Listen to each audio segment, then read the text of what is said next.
problemas técnicos, no sé qué problema hay con mi computadora.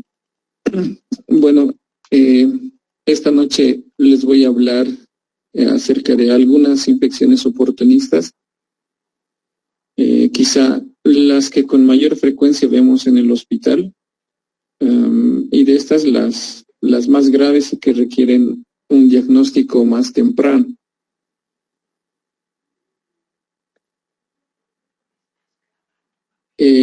Bueno, el año pasado llegó al servicio de emergencias, lo trajeron los bomberos a un paciente masculino de 38 años porque había presentado una caída. Lo trajeron los bomberos. Fue internado en emergencias como un trauma cráneoencefálico. El paciente estaba somnoliento. Le hicieron la tomografía, no encontraron nada en la tomografía y fue dado de alta por neurocirugía.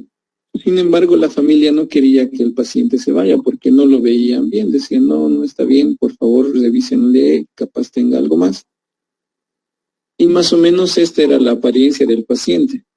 Era un hombre que había enflaquecido mucho y estaba muy somnoliento. ¿Ya? Entonces, de lo que vamos a hablar hoy día son de las infecciones oportunistas, ¿no? Las infecciones oportunistas generalmente empiezan a ocurrir cuando las células CD4 empiezan a disminuir. Lo normal es que sean de 500 para arriba.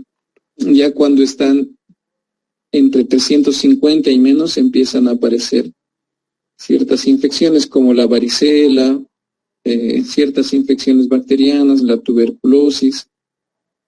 Y ya cuando están por debajo de 200, cuando el sistema inmune se cae, empieza a aparecer neumocistosis, candidiasis. Cuando el recuento de CD4 es menor de 100, aparece criptococosis, infecciones por citomegalovirus, toxoplasmosis. Entonces voy a empezar con la criptococosis meningia. La criptococosis meningia es la infección oportunista más frecuente en el sistema nervioso central en las personas que viven con VIH. Tiene una tasa de mortalidad aproximadamente del 50 al 80%. ¿Ya? A nivel mundial. En Bolivia, ¿qué sucede? Bueno, este es un estudio que se hizo en Cochabamba y Santa Cruz, en diferentes hospitales, y en el hospital Viedma lo realizó la doctora Saba. Participaron también nuestra jefa de servicio, los infectólogos o la infectóloga del Hospital del Niño. El estudio fue publicado en Nature el año pasado, ¿no? Y era la clínica, etiología y una perspectiva de salud pública de las infecciones del sistema nervioso central en Bolivia. ¿Qué han encontrado en este estudio? Bueno, han dividido a la población en dos grupos. Un grupo que tenía VIH y otro grupo que no tenía VIH.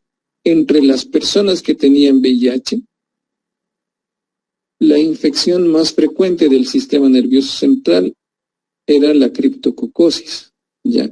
Y esto se relaciona con la literatura internacional. Y luego de la criptococosis estaba la tuberculosis.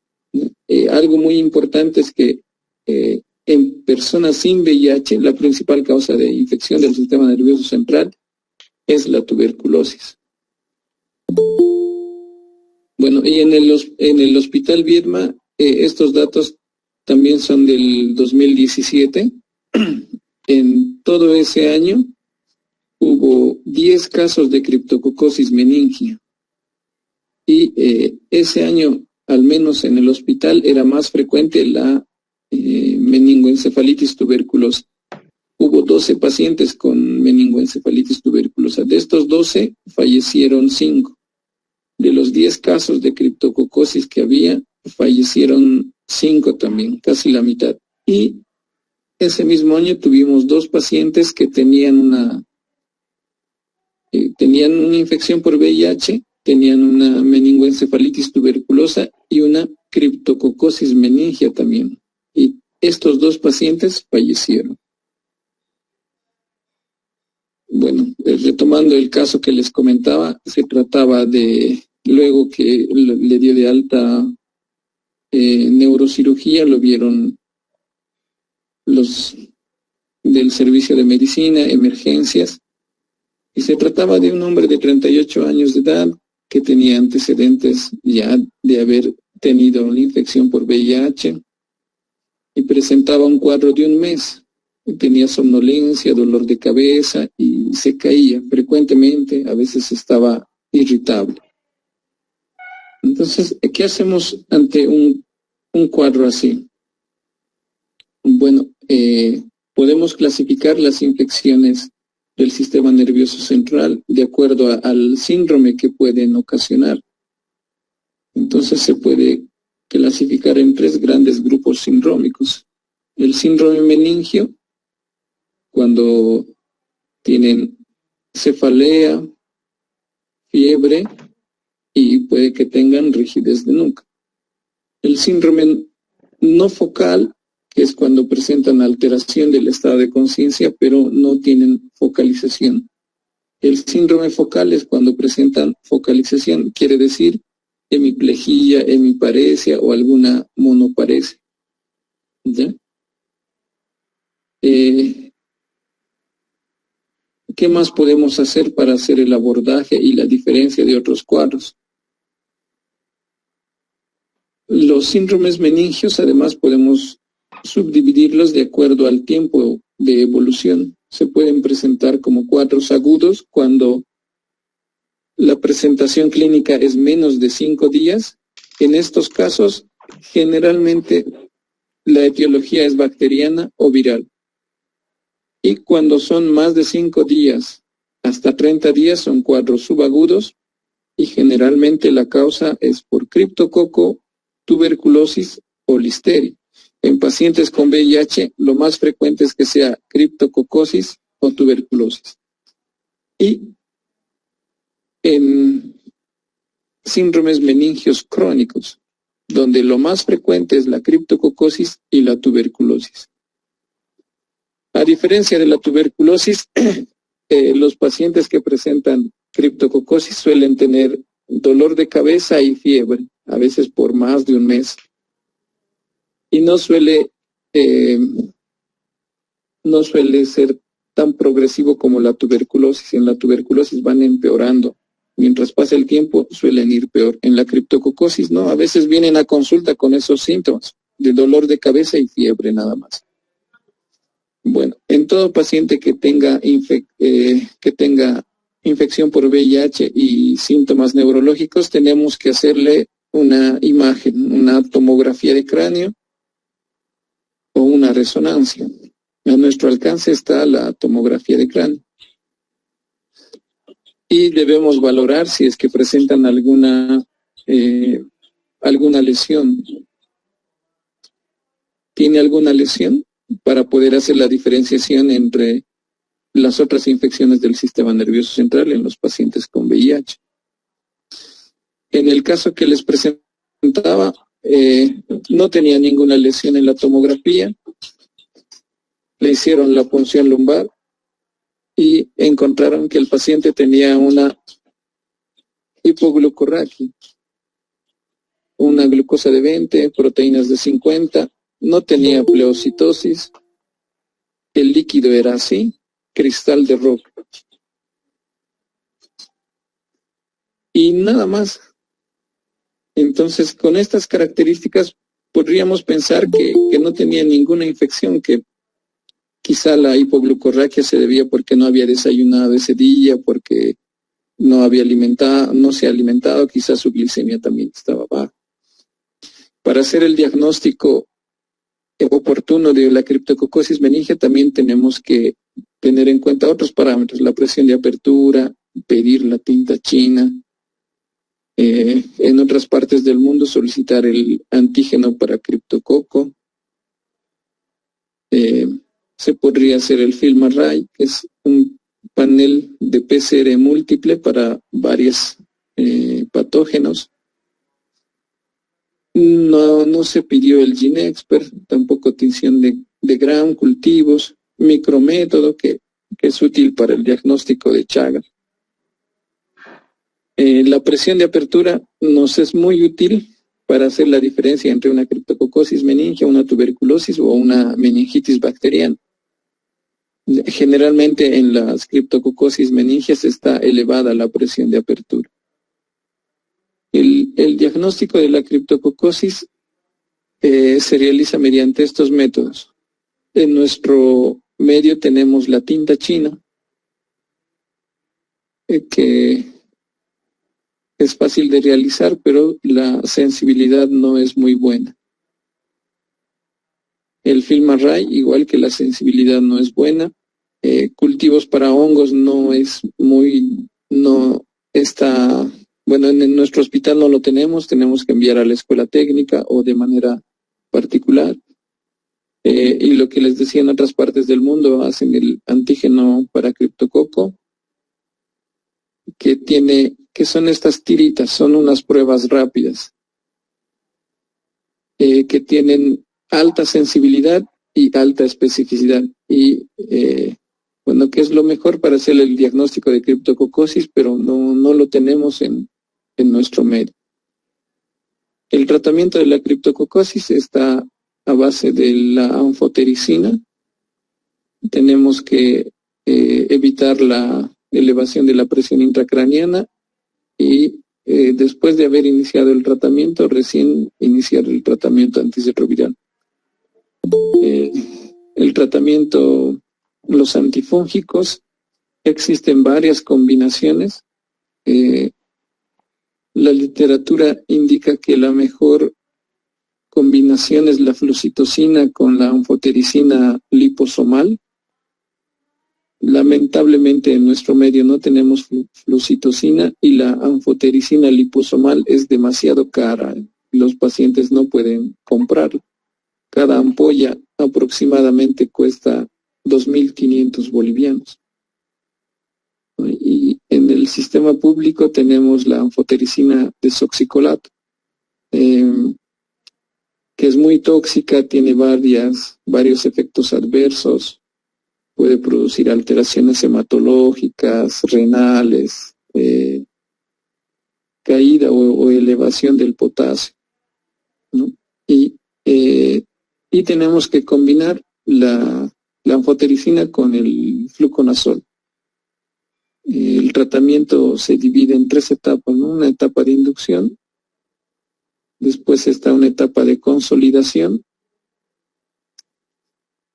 En la etapa de consolidación podemos dar entre 400 a 800 miligramos de fluconazol por día durante 8 o 10 semanas. Y en la 5ª semana ya podremos iniciar el tratamiento antirretroviral. La etapa de mantenimiento consiste en dar fluconazol 200 miligramos cada día hasta que el CD4 sea mayor de 200.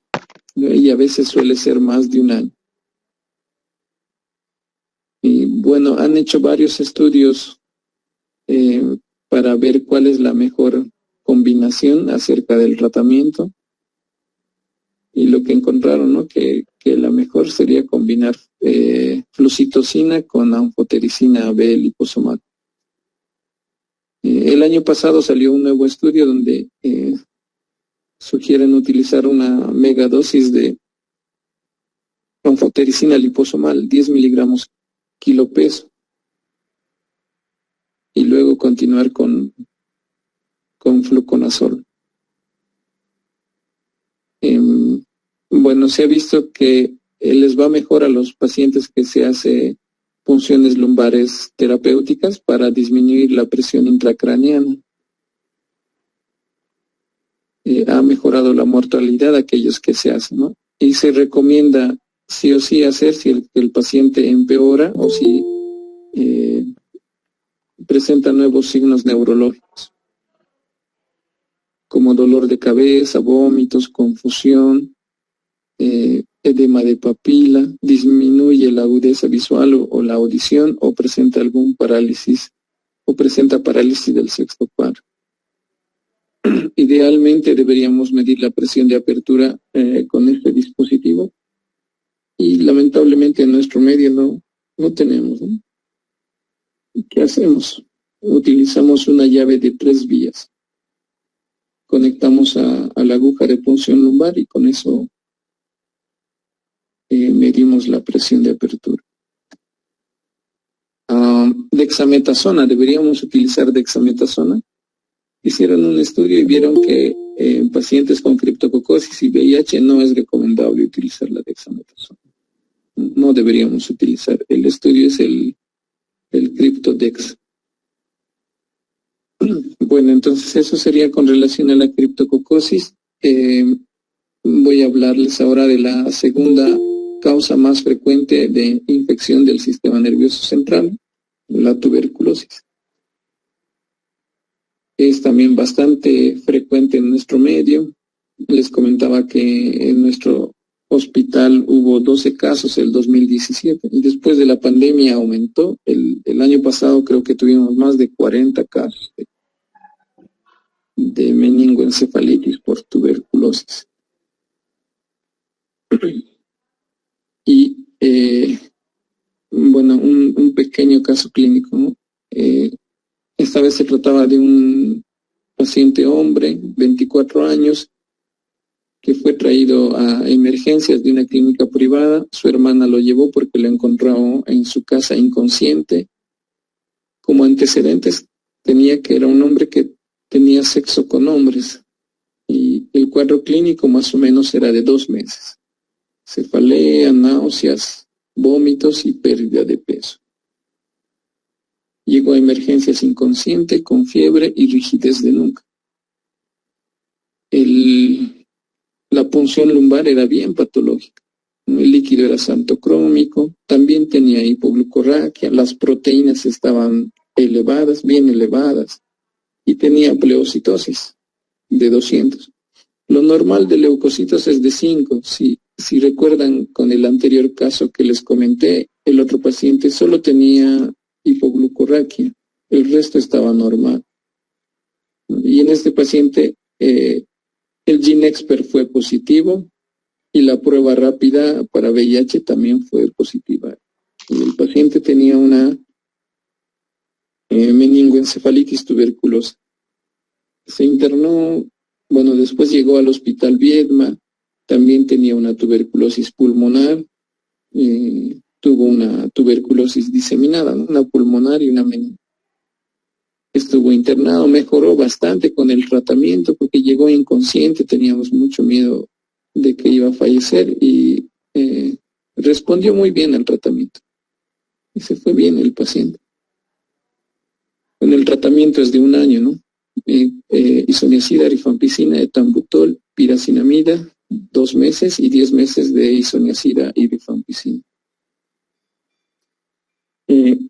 Estos 2 cuadros son las meningitis más frecuentes en pacientes con VIH, la criptococosis y la tuberculosis, que son diferentes de las meningitis en pacientes sin compromiso del sistema inmune. ¿Y cuál es la diferencia? Generalmente la presentación es subaguda o crónica, y en las meningitis bacterianas o en los pacientes inmunocompetentes el cuadro suele ser agudo, cuando son cuadros bacterianos. El líquido cefalorraquídeo suele ser bien característico en las meningitis bacterianas. La pleocitosis suele estar arriba de 10.000, o suele estar bien alta, arriba de 1.000. En cambio, en los pacientes con VIH, el líquido cefalorraquídeo suele ser inespecífico, sí está alterado, pero no tan alterado como en un paciente inmunocompetente. Y el tratamiento es diferente.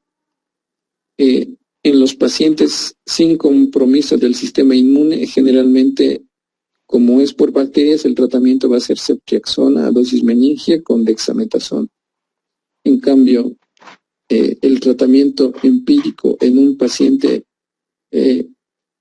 con infección por VIH y con una infección del sistema nervioso central, el tratamiento empírico tendría que ser con fluconazol, anfotericina o quizá también con tratamiento para tuberculosis.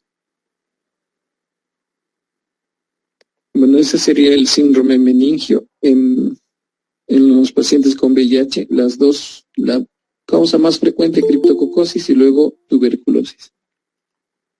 El síndrome no focal hace referencia a las encefalitis, ¿no? Generalmente las infecciones virales pueden provocar encefalitis. No les voy a comentar mucho porque no es tan frecuente en nuestro medio. Y voy a pasar a lo que es el síndrome focal. El síndrome focal es cuando el paciente presenta alguna focalización, quiere decir hemiparesia, hemiplegia o alguna paresia de alguna extremidad. Entonces, les voy a comentar de este otro caso. Es un paciente de 31 años de edad, hombre. Hace 3 años fue diagnosticado de VIH, no hizo tratamiento. También fue diagnosticado de enfermedad de Chagas, en su momento asintomático, y que fue referido de una provincia a emergencias por hemiplegia.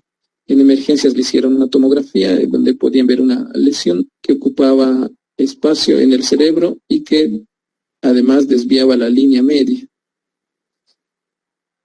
Tenía papiledema, tenía una hemiplegia, se hizo la punción lumbar, era normal, y ante la sospecha de enfermedad de Chagas se hizo la técnica de tubo capilar, una prueba seriada. Se hizo 3 días y el segundo día salió positivo. Entonces el paciente, también se le hizo una resonancia y el paciente está con los diagnósticos de reactivación de enfermedad de Chagas con un chagoma.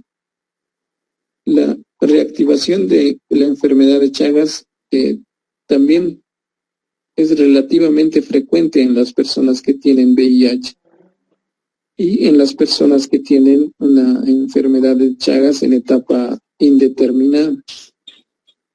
Y a consecuencia del descenso de la inmunidad es que se activa o vuelve a aparecer las formas parasitarias de la enfermedad de Chagas.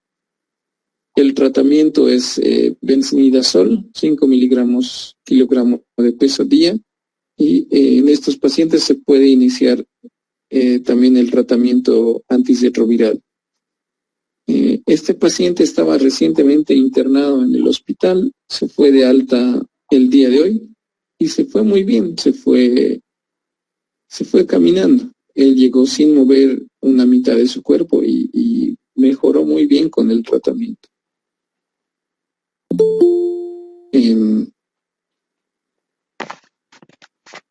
También dentro de lo que es el síndrome focal estaría la toxoplasmosis cerebral. No tengo imágenes que hayamos tenido recientemente en el hospital. La diferencia con el chagoma es que las lesiones ocupantes de espacio suelen ser múltiples. No suelen ser únicas, sino suelen ser múltiples. Y el paciente llega de igual forma con una focalidad, con una hemiparesia o una hemiplegia. El tratamiento de la toxoplasmosis suele ser el cotrimoxazol. Y el diagnóstico idealmente tendría que hacerse con biopsia. Lo que solemos hacer es pedirle serología para toxoplasmosis Si tenemos la sospecha de que es toxoplasmosis, hacer la prueba terapéutica. Si responden con el cotrimoxazol, pues nos da más certeza de que se trata de una toxoplasmosis. Las infecciones oportunistas en piel, bueno, si nosotros vemos un paciente joven, 20, 30, 40 años, y presenta un zóster, un zóster en la cara, tenemos que sospechar de que además del zóster tenga una infección por VIH, ya que el zóster no es frecuente en las personas jóvenes, aparece en personas de edad o que tengan algunas otras comorbilidades, pero en personas jóvenes no. Entonces, si ustedes ven a una persona joven relativamente sana y con un zóster en la cara, pídanle una prueba para VIH. El tratamiento es con valganciclovir, bueno, aciclovir o valaciclovir.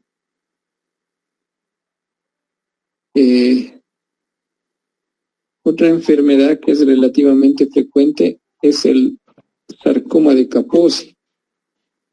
Entonces, ¿cuál es el aprendizaje que tenemos con relación a esto? No puede llegar un paciente aparentemente sano, sin ningún problema, y al pedirle, a ver, abra la boca, baje la lengua, podemos encontrarnos con esas lesiones, a veces sobrelevantadas, generalmente de color vino, violáceas, en la mucosa oral. ¿Ya? O muchas veces pueden presentar esas lesiones en la piel. Si ustedes ven a un paciente aparentemente sano y con esas lesiones que recién han aparecido, sospechen en un sarcoma de Kaposi. No suelen tener buen pronóstico. Hay que iniciar rápidamente el tratamiento antirretroviral y hacer un diagnóstico definitivo, hacer biopsia de esas lesiones, ¿no? Y si se confirma que es un sarcoma de Kaposi, tienen que hacer quimioterapia, aparte del tratamiento antirretroviral. En más del 90% la localización es en la piel, solo 5% solo aparece en la boca, y además puede presentar otros hallazgos al examen físico, ¿no? Puede presentar adenopatías, a veces presenta también esas lesiones en el tubo digestivo o en los pulmones.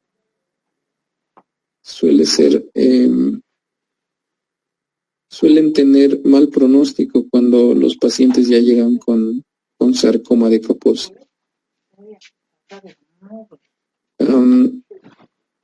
Las infecciones oportunistas en sistema respiratorio,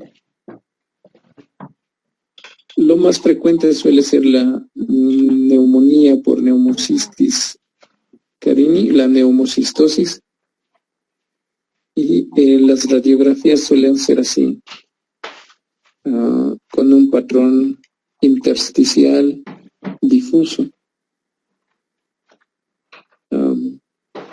Generalmente los pacientes suelen venir con síntomas respiratorios, taquipnea, una radiografía patológica, y si no se les suele dar tratamiento oportunamente, suelen empeorar rápidamente.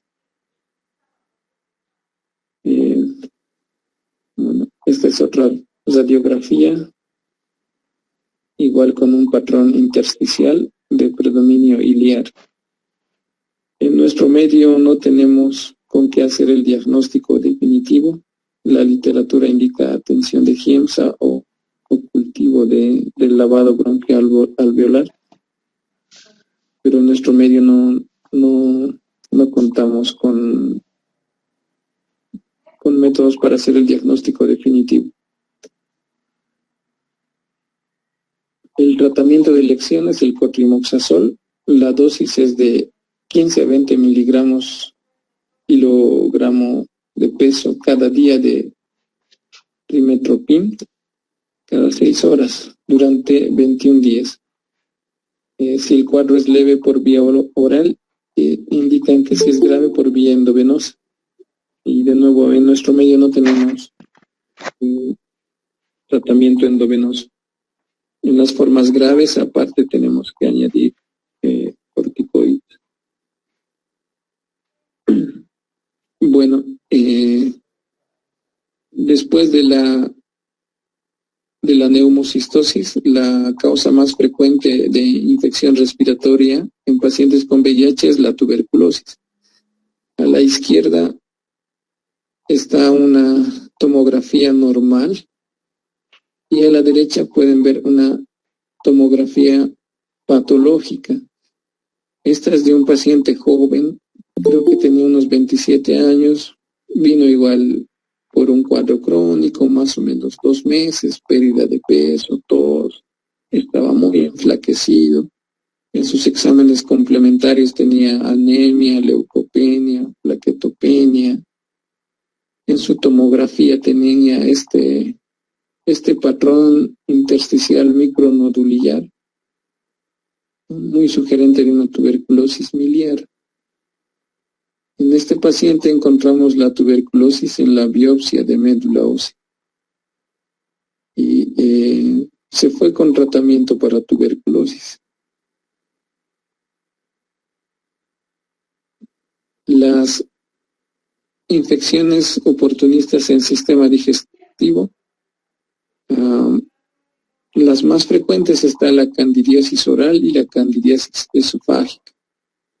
En la candidiasis oral podemos ver igual estas lesiones, ¿no? Unas placas blanquecinas, algodonosas en la mucosa oral. Y la característica es que no se pueden desprender con el bajalenguas, uno intenta quitarlas y no se quita, ¿no? A diferencia de la saburra.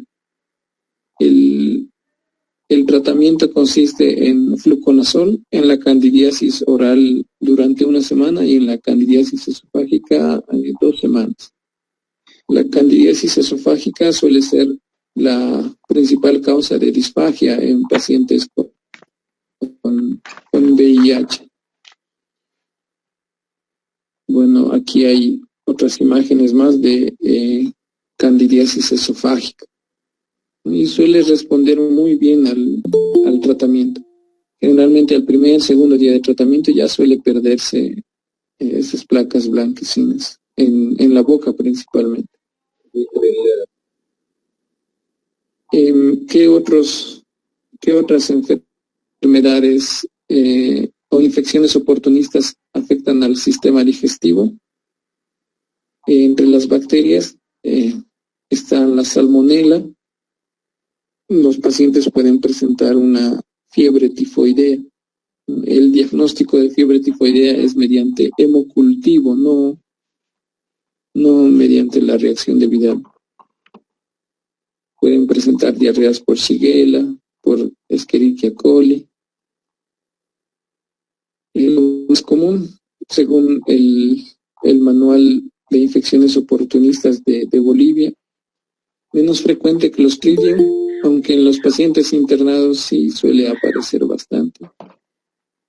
La tuberculosis también es bastante frecuente. Lamentablemente después de la pandemia estamos viendo muchos casos de tuberculosis intestinal y tuberculosis peritoneal y es muy difícil de tratar. Las complicaciones especialmente son muy feas de la tuberculosis intestinal y peritoneal. Las cándidas que hemos visto, histoplasmosis. Entre las causas virales está citomegalovirus. El diagnóstico se realiza mediante la biopsia, ¿no? Mediante el reporte de la biopsia cuando afecta al sistema digestivo.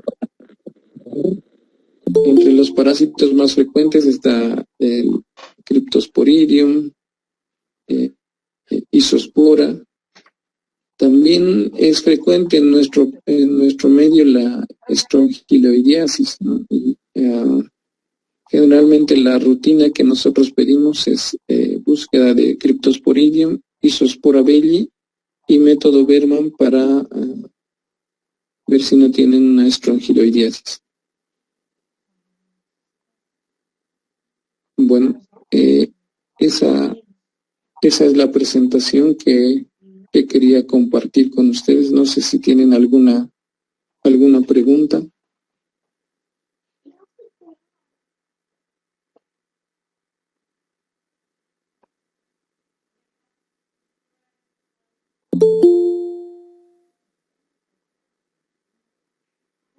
Tardes.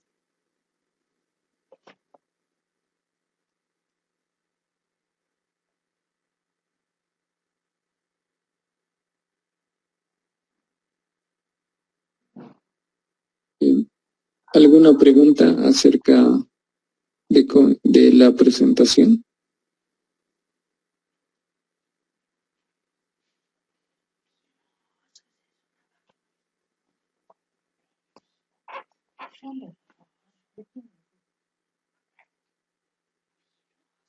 Hola.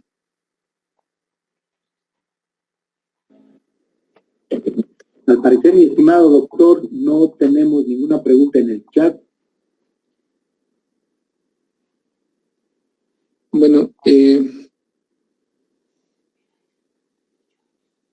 quizá los mensajes para la casa serían, ¿no? Hacer un buen examen físico a los pacientes, hacer una buena anamnesis, hacer un buen examen físico, no solo basarnos en los exámenes que otros especialistas les hacen. Como el primer caso que les comenté, en la tomografía no tenía nada y el líquido parecía normal, pero sí tenía una criptocosis. Bueno, muchas gracias a los organizadores del evento, al doctor Gómez, a los responsables del CEDEVIR por su invitación. Muchas gracias. Hasta luego. Estimado doctor, en primera instancia, nosotros somos los agradecidos por su tiempo y compartir sus conocimientos a nombre de la universidad y, por supuesto, de CEDEVIR y la Sociedad Científica de Inmunología. Mil gracias, doctor. Estaremos encontrándonos en otra oportunidad. Gracias. Hasta luego. Continuando con el programa, permítanme invitar a otra profesional especialista, experta en el tema, la doctora Tatiana Quiroga, con el tema que va a desarrollar un nuevo algoritmo de pruebas de laboratorio para el VIH-Sida. Mi estimada doctora, que está en plataforma.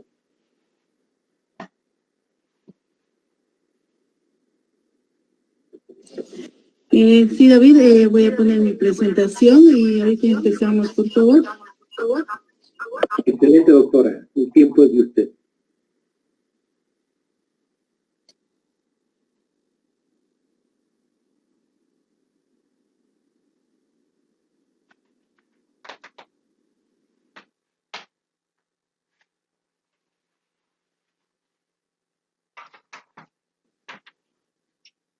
Tenemos pantalla completa, doctora.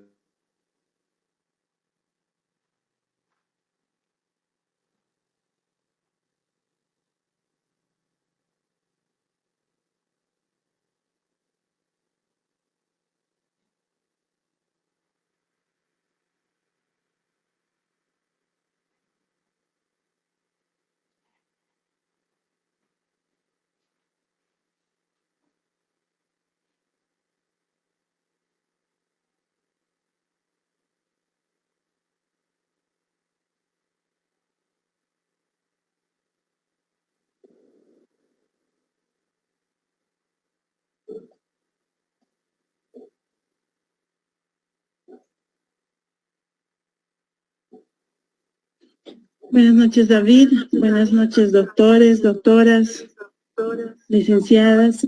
Bueno, yo voy a exponer hoy día, darles el tema del algoritmo de diagnóstico de VIH en población general. mujeres embarazadas y niños expuestos.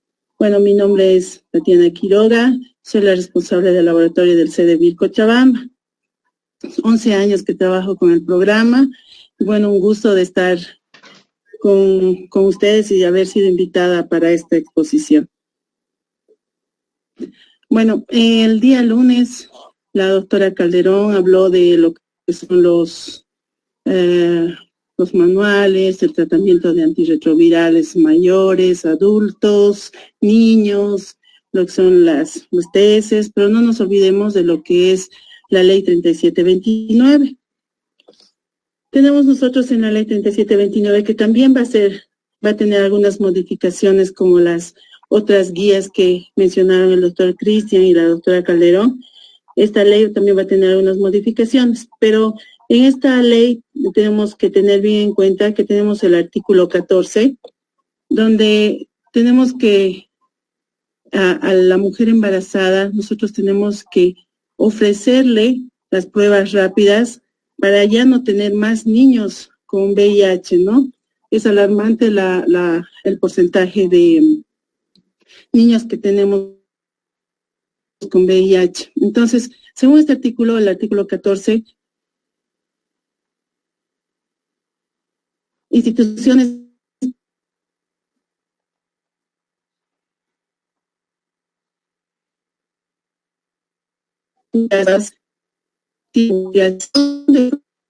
la prueba rápida, que es nuestro diagnóstico del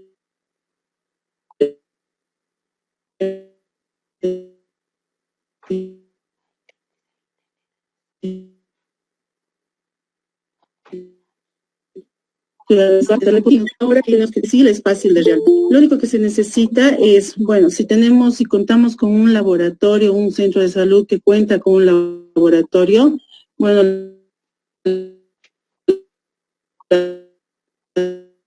las muestras que nosotros o un centro de salud que no cuenta con un laboratorio.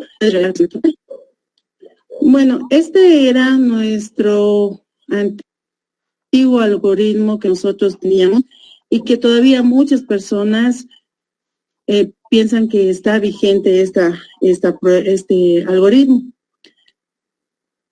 Si nos fijamos, este nuevo algoritmo era largo, robusto, con más puntos de atención.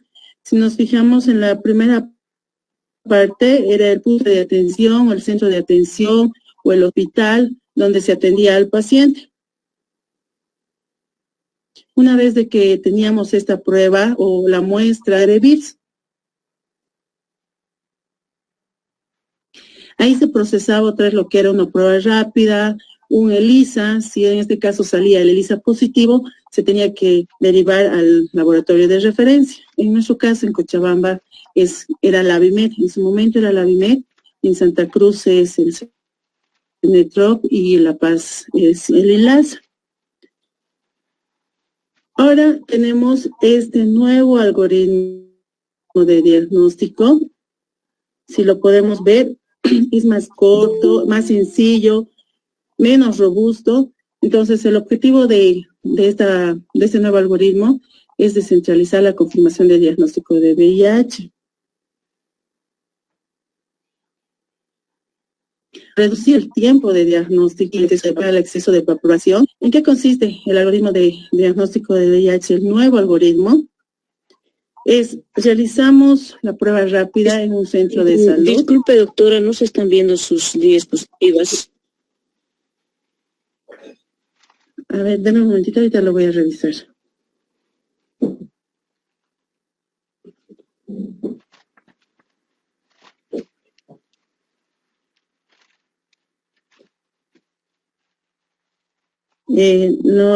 ¿No se ve? ¿Se ve? Sí, se ve, doctora, y está cambiando también. Ok, entonces continuamos. Entonces estamos en un centro de salud donde se realiza la primera prueba rápida, siempre y cuando con una consejería y con un consentimiento informado.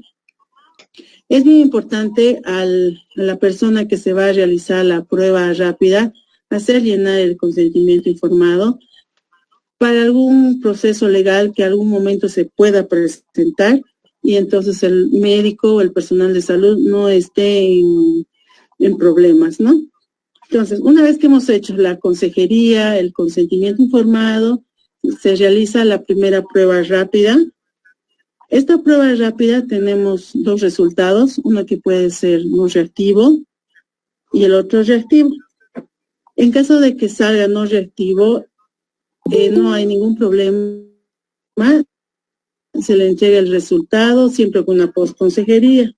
Si sale reactivo, tenemos que realizar una segunda prueba rápida. Si nos fijamos en la primera prueba rápida, la primera tiene que tener una sensibilidad del 99.8% y la prueba rápida tiene que tener una especificidad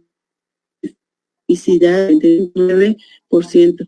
Bien, la primera tiene que ser sensible porque se usa como tamizaje, como screening, y la segunda prueba rápida se utiliza como confirmación, prueba de confirmación. Si la segunda prueba rápida sale reactivo, entonces se hace la entrega del resultado para nuestro paciente llegar a ser positivo, porque tenemos una primera prueba rápida reactiva, una segunda prueba rápida reactiva. Entonces, dos pruebas rápidas reactivas nos da una prueba positiva. Si tenemos una primera prueba rápida reactiva, o sea, la primera, y la segunda nos sale no reactiva, tenemos que utilizar un ELISA de cuarta generación. En este ELISA nos puede salir igual dos resultados. Si nos sale no reactivo, tenemos un paciente negativo. Primera prueba rápida reactiva, segunda reactiva, el ELISA negativo, tenemos un resultado no reactivo. El ELISA de cuarta generación tiene que tener una sensibilidad del 100%, una especificidad del 99%. Si esta parte tienen duda, me gustaría que hagan las preguntas para indicarles con el cuadro, por favor. El ELISA nos puede salir indeterminado. En caso de que nos salga indeterminado el ELISA, tenemos que pedir al paciente de que vuelva en 30 días y volverle a repetir lo que es el ELISA, ¿ya? Entonces, vuelvo a repetir, primera prueba rápida reactiva, se hace una segunda prueba rápida, la segunda reactivo, paciente positivo. Primera prueba rápida, no reactivo. Segunda prueba rápida, reactivo. Tenemos un resultado discordante, tenemos que realizar un ELISA de cuarta generación. Si sale no reactivo el ELISA, es paciente negativo. Y si sale positivo o reactivo, es paciente positivo. Estas son nuestras dos pruebas, estrellas en realidad. La primera es el Abbott, con la que mayormente hacemos la primera prueba rápida de screening y de tamizaje. Y esta es nuestra segunda prueba rápida, que es el Unigol. El Unigol es una prueba que solamente puede ser usado por los centros que están autorizados. Lo que es en el caso de Cochabamba es la BIMED, es Colcapirua, Sacaba, Vinto y Punata. Esos son los únicos centros que están autorizados. Otros centros no pueden hacer la compra ni hacer el diagnóstico con estas pruebas.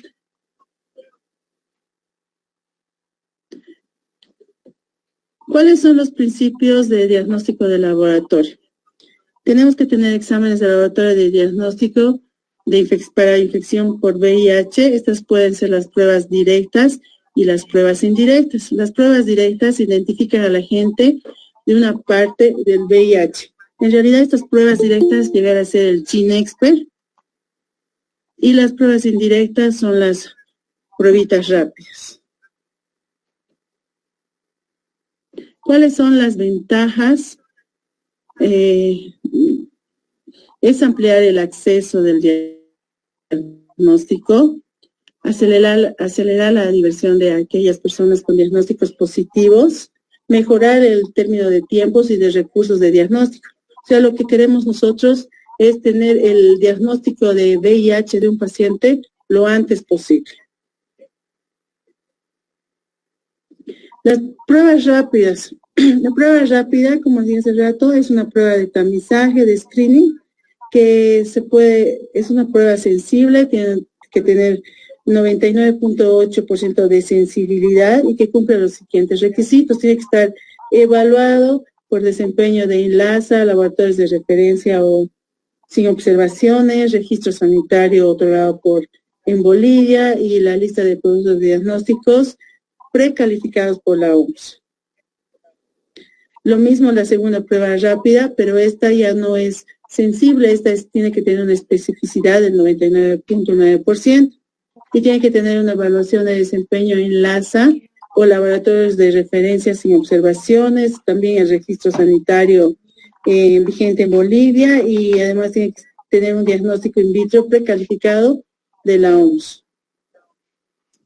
Que la sensibilidad es la capacidad del método para detectar un caso entre los enfermos, que es la especificidad, es la capacidad de discriminar los casos negativos entre los sanos.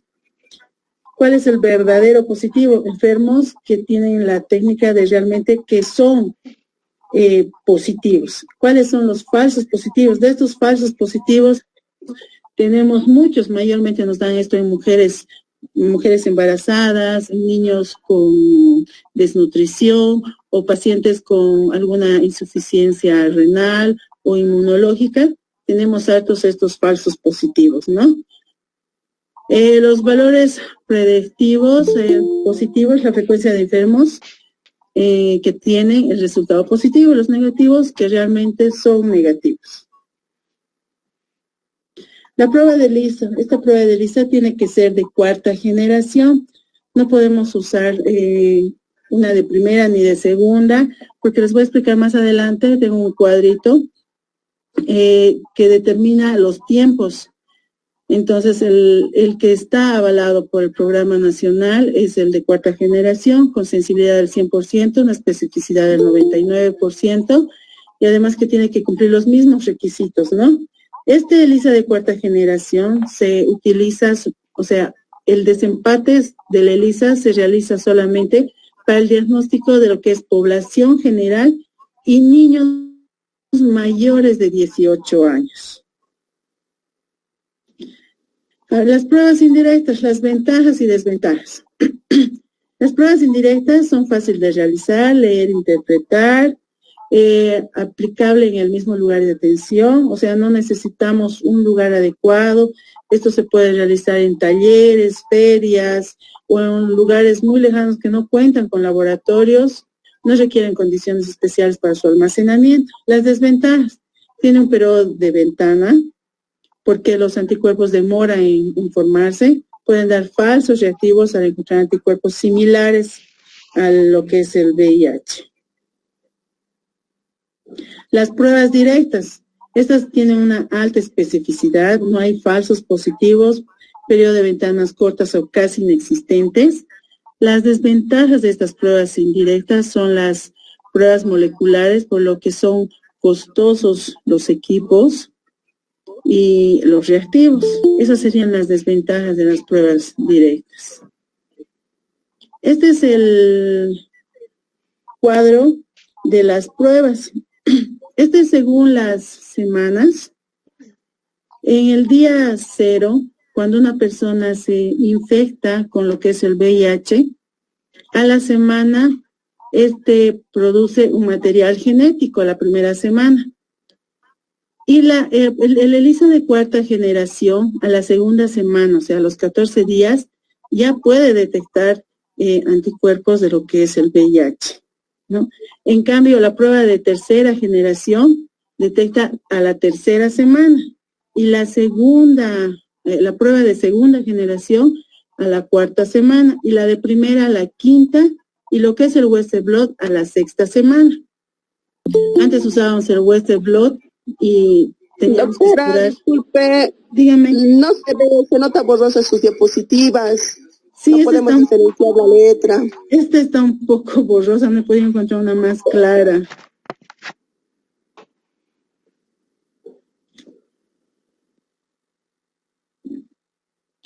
Bueno, continuamos. La verdad es que no he podido encontrar una más clara que esta. Ya, entonces, si nos damos cuenta, antes usábamos el Western blot y teníamos que esperar más o menos que la paciente esté a los 6 semanas más o menos de lo que se ha contraído o ha tenido su situación de riesgo. Este es por días. Igual, el día 0 es el día en que se ha expuesto la persona o ha estado en situación de riesgo. Al día 14, más o menos, igual, es donde se tiene el material genético de VIH. A las 14 semanas podemos ver que la 4ª generación, el ELISA de 4ª generación, se puede ver, captar anticuerpos y lo que es la proteína vírica del P24, de la proteína P24. Luego tenemos los anticuerpos que a la semana 20 podemos detectar con el ELISA igual. A los 20 días, tenemos que podemos detectar con el ELISA de 3ª generación, a los 30 días con el ELISA de 2ª generación y a los 40 días con el ELISA de 1ª generación. Lo bueno es que hemos ido evolucionando. Antes se usaba el 1ª, 2ª y ahora estamos con la cuarta prueba de ELISA de 4ª generación, ¿no? Ahora, los falsos positivos. Relativo a las pruebas, ¿no? La calidad de la prueba al momento de la fabricación del uso del kit validado, la calidad del producto al momento de la utilización, la selección del test y del algoritmo. En realidad, en la selección de test, a veces tenemos problemas, ¿no?, con los centros de salud, porque el municipio, la gobernación nos compran las pruebas más baratas o no las que realmente dice el programa. Entonces, para eso nosotros tenemos que confirmar con el de segunda prueba, pero ya en los centros autorizados. La calidad de análisis del personal entrenado, ¿no? Y lo relativo a las muestras, sería el error de extracción o identificación de las muestras. A veces el bioquímico está tan ocupado que el interno es el que separa las muestras y a veces no tienen el cuidado de identificar bien las muestras, entonces hay que tener mucho cuidado de esa parte. Luego los aspectos lipídicos, el turbio del suero, la contaminación microbiana, el almacenamiento adecuado de los estuches para realizar los ELISAs, sueros tratados con calor que sean mayor a 60 grados, la conservación inadecuada de las muestras, presentación de autocuerpos parecidos a lo del VIH, otros parásitos de infecciones. Esta parte es lo que más me interesa que lo vean, que es el algoritmo de diagnóstico de VIH en mujeres embarazadas. Creo que lo que es el algoritmo en lo que es población general ya prácticamente lo tenemos bien planteado, bien conocido, pero el de mujer embarazada a veces tenemos un poco de problemas. Entonces, en lo que es mujer embarazada necesitamos, igual que el de población general, hacer una asesoría, una consejería, un consentimiento informado. Una vez que el médico da la orden a la mujer embarazada para realizarse la prueba de VIH y la batería de todas sus pruebas, entonces la paciente va al laboratorio, se realiza la primera prueba rápida, sale no reactivo, no hay problema, se entrega el resultado. Si el resultado sale reactivo de una mujer embarazada, tenemos que asumirla como positivo, pero hasta solamente confirmar el resultado. Nosotros, en realidad, tenemos que esperar las 14 semanas de gestación para que inicie el tratamiento. Pero si la mujer embarazada está menos de 14 semanas, igual, la consideramos como positiva hasta tener el diagnóstico. Si sale el resultado no reactivo con carga viral, porque la mujer embarazada se le hace primera prueba rápida, no se le hace de segunda prueba, se le hace directamente carga viral con GeneXpert. Para esto nosotros necesitamos sangre con EDTA, unos 3 ml para derivar o llevar al laboratorio de referencia o el laboratorio desconcentrado que cuente con GeneXpert. Entonces, hacemos primera prueba rápida reactiva, carga viral no detectable, se considera como negativo. A la paciente se la considera negativo una vez que hemos tenido la confirmación. Si nos sale primera prueba rápida reactiva, GeneXpert detectable, es paciente positiva. Ya, entonces, la paciente, si tiene más de 14 semanas, se le ha empezado a dar el tratamiento antirretroviral, continúa. Pero si la paciente ha salido negativa y tiene más de 14 semanas, se le suspende lo que es la medicación. Es lo mismo. Este es un algoritmo de hijos de madres infectadas por VIH. La doctora Calderón les habló de los escenarios 1, 2, 3 y 4.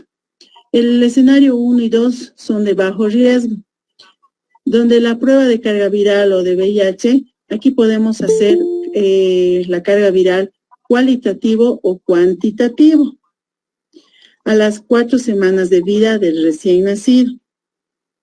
Si la carga viral en este recién nacido nos sale positivo, tenemos que repetir en la semana 12 de vida su segunda carga viral. Y con eso confirmamos y reportamos el resultado.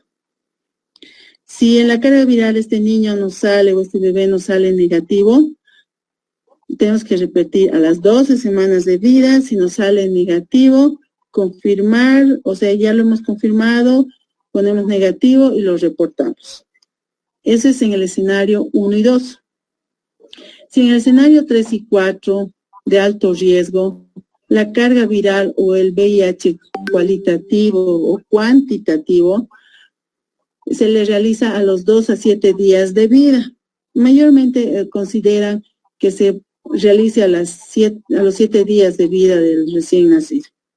Entonces, hacemos a los 7 días una carga viral cuali o cuantitativo. Este si sale positivo, repetimos a la semana 4 de vida.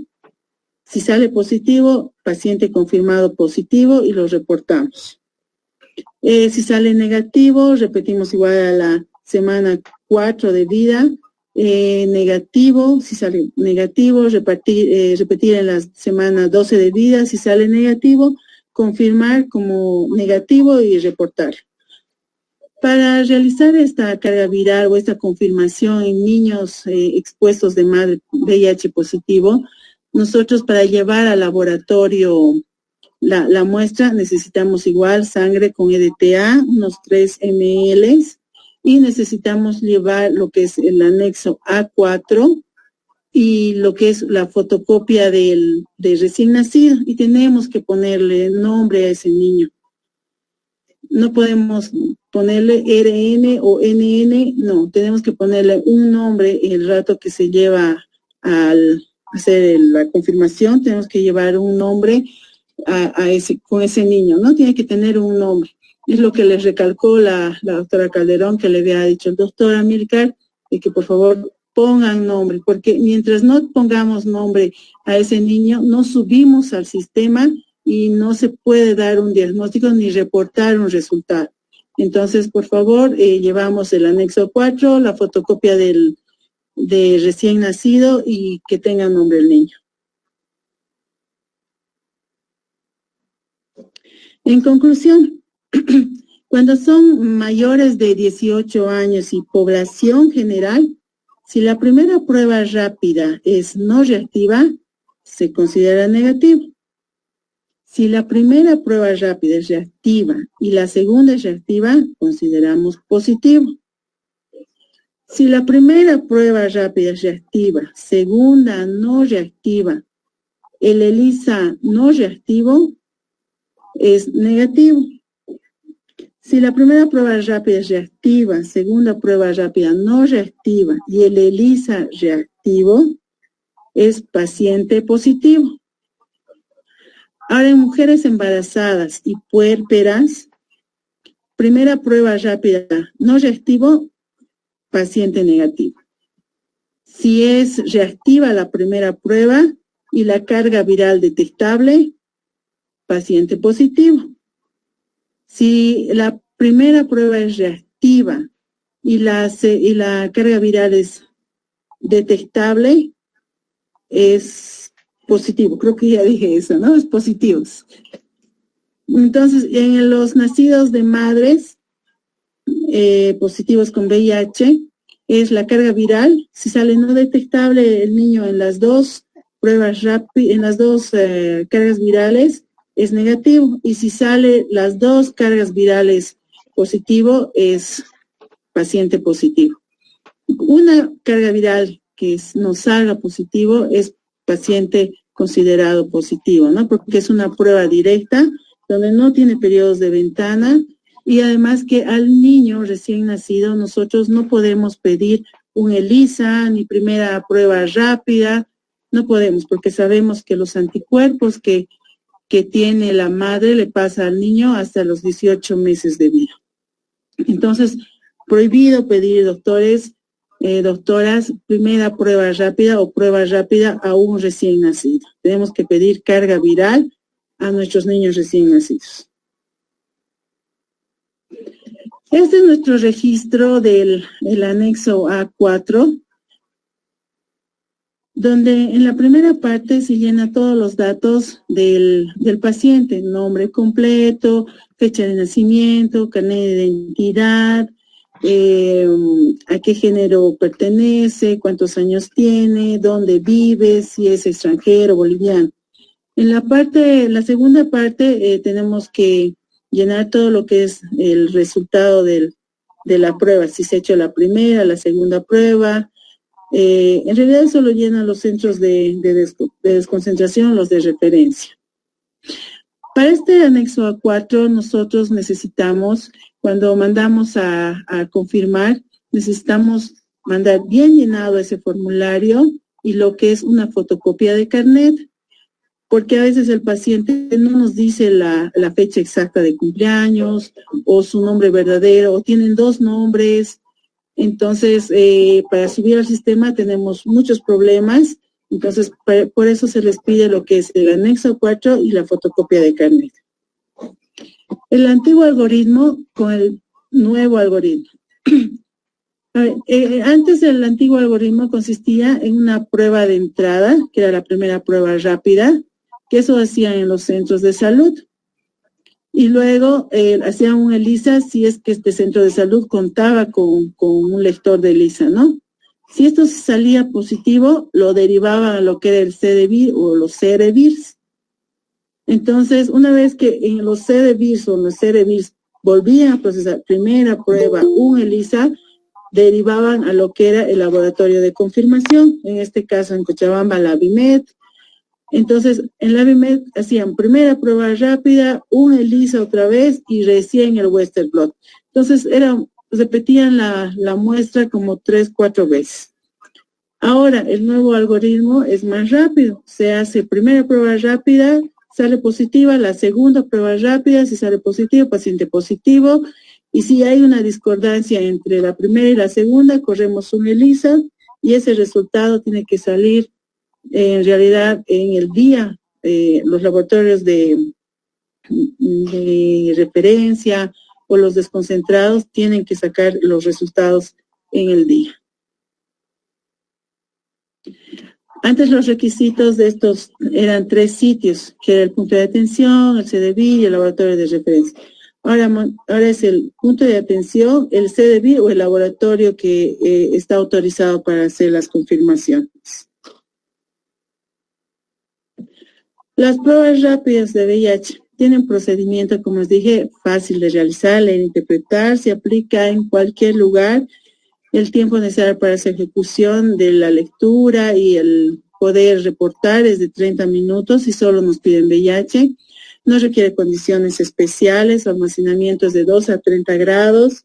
Tiene que tener sensibilidad y especificidad. Este es un diagnóstico de las 5 Cs. Tiene que tener consentimiento, la confidencialidad, el asesoramiento. Tenemos que tener resultados correctos, no equivocarnos de muestra, no equivocarnos al reportar. Luego la vinculación con todo el cuidado posible al paciente, al sistema para que entre a lo que es el programa. El diagnóstico tiene que ser oportuno y temprano. Tiene que tener menor riesgo que entre al fase SIDA. Tiene que tener mejores expectativas de vida una vez que ha empezado con el tratamiento. La disminución de riesgo de transmisión tiene que ser menos. Estas son nuestras pruebas rápidas que nos pueden salir resultados reactivos o no reactivos, ¿no? 2 rayitas nos marca como reactivos y una solo como no reactivo.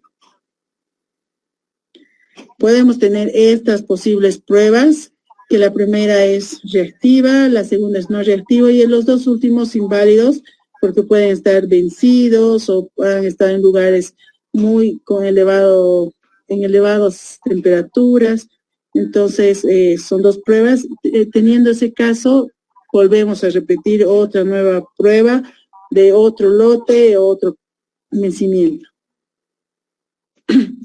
Tenemos también lo que es el artículo 19, donde en qué casos nosotros no necesitamos solicitar un consentimiento informado al paciente, ¿no?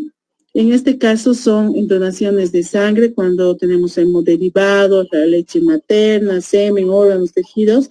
En esos casos nosotros no necesitamos pedir al paciente que nos firme un consentimiento. En mención de carnets sanitarios para el comercio sexual, a las señoritas a las que trabajan sexualmente no se les pide consentimiento. En enjuiciamientos penales, cuando hay una violación, tampoco necesitamos. Para vigilancias epidemiológicas de investigación, tampoco. En pacientes con insuficiencias renales crónicas, para que entren a programas de hemodiálisis, no necesitamos. En pacientes programados para intervenciones quirúrgicas que son muy agresivos o invasivos, tampoco. Y a los pacientes que presentan varias ITS, tampoco necesitamos solicitar un consentimiento. Y en niños, bueno, niños nacidos de madres VIH, esto mayormente cuando las mamás tienen sus niños en sus casas, en sus domicilios, se les puede hacer la prueba de VIH solo en este caso cuando no contamos con la presencia de la mamá, solamente tenemos al bebé.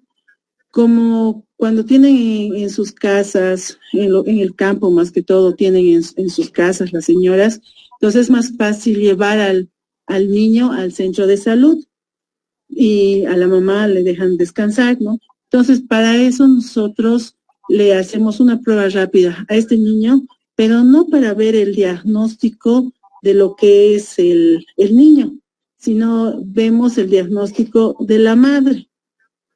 Entonces, si el caso de que sale positivo o reactivo la prueba de VIH con este niño, entonces hay que seguir el tratamiento que muy bien les indicó el otro día la doctora Calderón, ¿no? Esta es una nueva propuesta nacional que justo hace unas 2 semanas están proponiendo lo que es el programa nacional. Es realizar, bueno, va a haber un cambio de lo que es el nuevo algoritmo, pero todavía está en estudio. es la primera prueba rápida.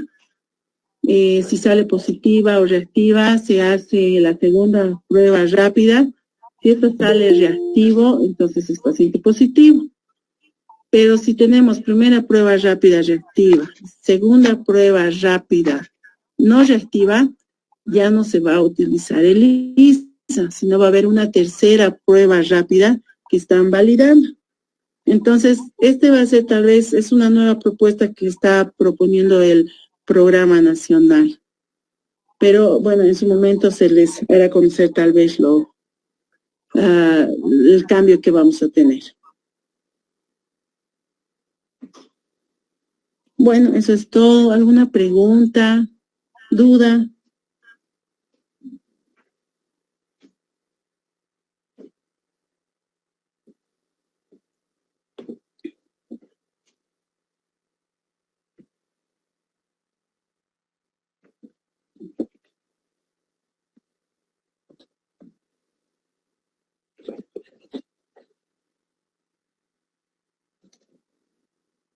Hola doctorita, buenas noches. Soy la doctora García. Solamente recordarle, ¿no?, que también el Hospital Ibir Garzama es un centro de referencia de diagnóstico.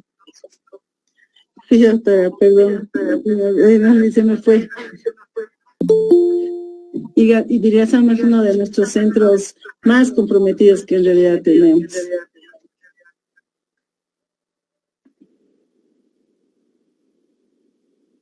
Doctora Tatiana, en el chat creo que tenemos una pregunta, por favor.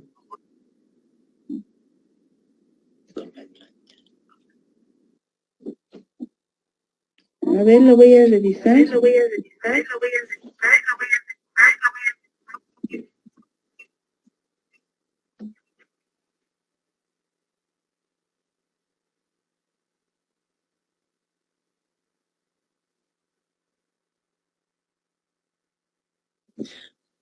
Bueno, aquí tengo la pregunta que dice, en un recién nacido en escenario 4 se sale la primera prueba de carga viral detectable y luego a la cuarta semana sale indetectable. ¿Cómo se interpreta? Tenemos que volver a hacerle otra carga viral más, ¿no? Entonces, con esa última carga viral nosotros damos el diagnóstico del resultado.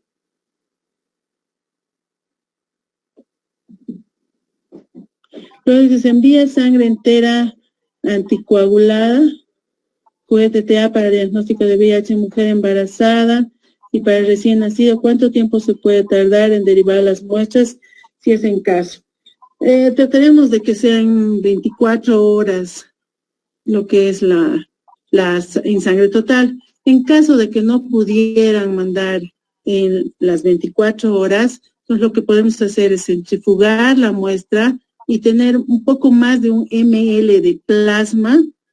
Eso lo congelamos, lo mantenemos hasta el momento en que podamos traer la muestra.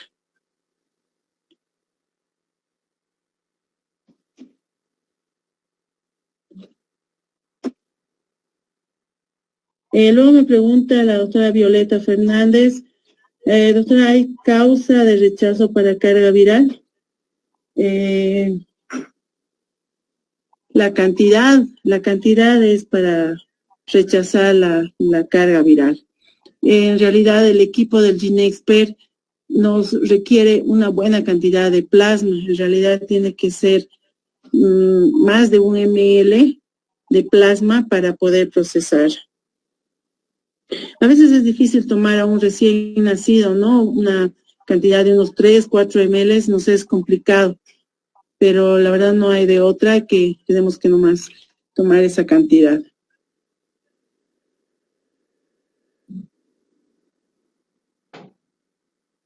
¿Alguna otra pregunta? Aquí me pregunta el doctor Richard, la manera de comentar si existen varias marcas de pruebas inmunológicas para VIH-1 en Bolivia. El Ministerio de Salud debería recordar a la GEMED.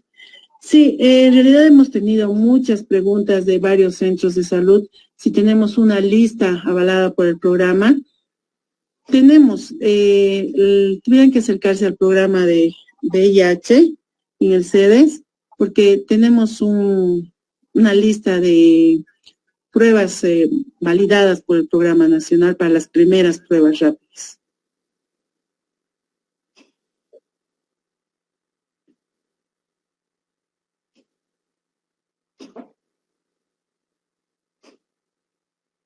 ¿Alguna pregunta más?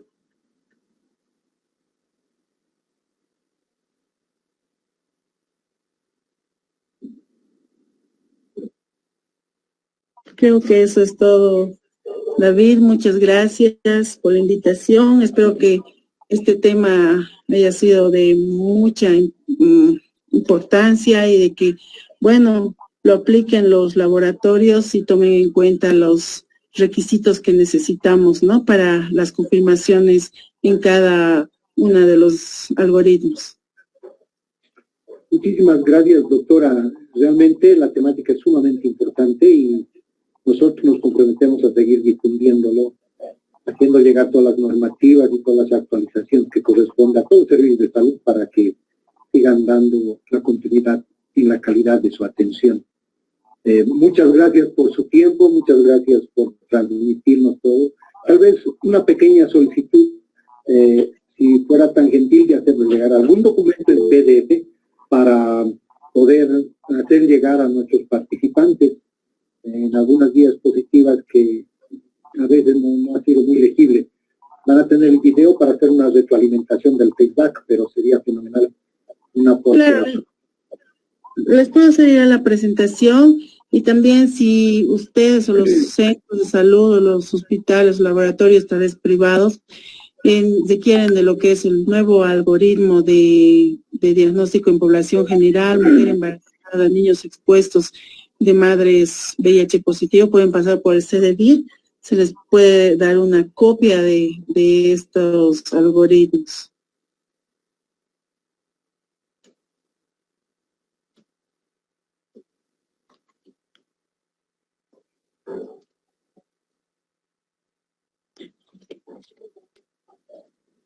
El micrófono está cerrado, David. No se escucha. Mil disculpas. Gracias, Freddy. Justamente le estaba cediendo la palabra que como responsable del VIH-Sida del CEDES podrías clausurar el evento como lo has iniciado en la inauguración. Estaríamos muy agradecidos. Te cedo la palabra. Muchas gracias, querido David. Muy buenas noches a todos los participantes. Mis profundos agradecimientos a todos los que han hecho posible la realización de este Congreso Nacional sobre atención integral a personas que viven con VIH-Sida. Realmente ha sido un total éxito por la calidad de los expositores. Quiero resaltar la participación de todos los ponentes, del doctor Cristian Gómez, del doctor Walter Flores, de la doctora María Elena Calderón, del doctor Telles, también de la doctora Tatiana, que realmente están trabajando bastante bien en las respuestas al VIH en la parte médico-clínica. Resaltar el trabajo que hacen sobre todo nuestros médicos del CEDEVIR, que muchas veces estamos trabajando con mucha presión de todo lado, pero bueno, eso también nos da ánimos para seguir adelante y resaltar todo el apoyo que hemos recibido de parte tuya, estimado David. Es la primera vez que hacemos una cosa así, pero tampoco no va a ser la última. De seguro la próxima gestión 2023 vamos a hacer varios cursos de actualización sobre esa temática tan delicada, tan profunda, tan sensible, que prácticamente ya lo dijimos en la anterior presentación, en las anteriores presentaciones, los casos suman y siguen y algo hay que hacer. Simplemente me siento muy halagado de que me des la oportunidad para clausurar este evento y también pedirles a todos aquellas personas que quieran material educativo, quieran tener alguna iniciativa, taller, sesión, diálogo, alguna intervención educativa con la población general. Nosotros tenemos bastante material y pueden acercarse al CEDES. Muchísimas gracias y aprovecho tener la oportunidad para desearles muchas felicidades, que Dios los bendiga y obviamente también como personal de salud debemos protegernos también del VIH. Muchas gracias. Muchísimas gracias. Palabras atinadas, Freddy, realmente. Nuevamente, nuestro agradecimiento profundo. a ese lujo de profesionales que han sido parte de este evento. Un honor haberlos tenido y nuestra institución comprometidos a colaborar en esta temática tan fundamental. Muchas gracias a todos por confiar y ser parte de este programa con su participación. Informarles que en 24 horas la grabación de los cursos que se han realizado estos días, las jornadas, se les va a pasar el enlace, va a estar en el YouTube, van a bajar a cualquier dispositivo que ustedes lo deseen, va a estar al alcance de cada uno de ustedes. Y los certificados en unos 48 horas prácticamente ya están hechos, solo se va a llevar a la universidad para la última firma. Muchísimas gracias y esperemos vernos en otra oportunidad. Muy buenas noches.